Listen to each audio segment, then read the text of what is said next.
Let's begin with a quick review. You can call it a self-made hell or a torture machine that only you can design for yourself.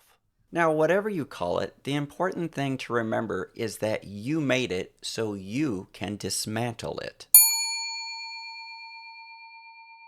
There's a documentary on Netflix called Miracle, The Boys of '80.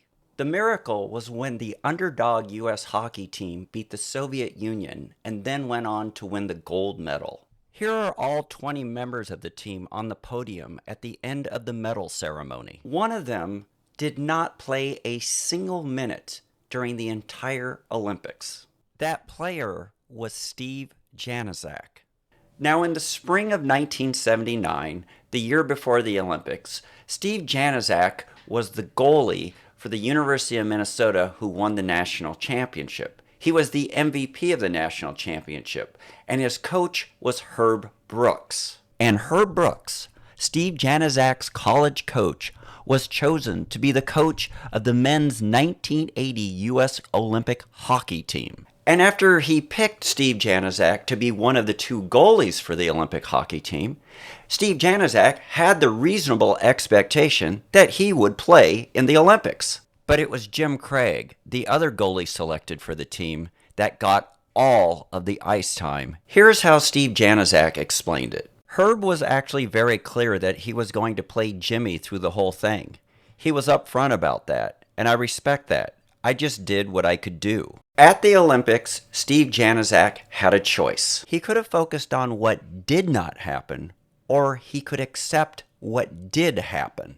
If he had chosen to focus on what did not happen, he would have designed a perfect torture machine for himself. He could have become full of anger and resentment, and that anger and resentment could have grown into a bigger and bigger self-made hell as the Olympics progressed. But Steve Janasak chose the road of acceptance. Here's what he said in the documentary about being the backup goalie and getting 0 ice time. The Greek Stoic Epictetus said, "Remember that you are an actor in a play. Whether you're a common man, whether you're a king, your job is to act the role that you've been given, but to choose that role belongs to another." And Steve Janasak accepted that role and did everything he could to help his team win. At some point in your life, you will experience the disappointment of something that is important to you not working out. This in spite of the fact that you've worked hard, you've paid your dues, you've made the sacrifices, and you have talent.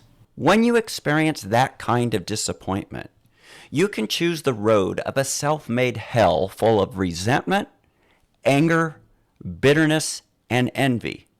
Or you can choose the road of accepting the role you were given.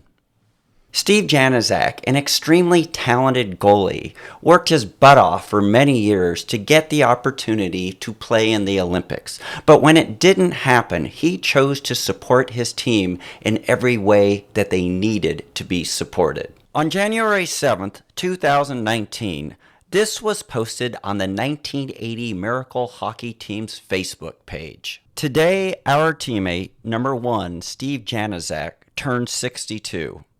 As a backup goalie to Jim Craig, Steve was the only player on the 1980 team that did not see ice time at the Lake Placid Olympic Games.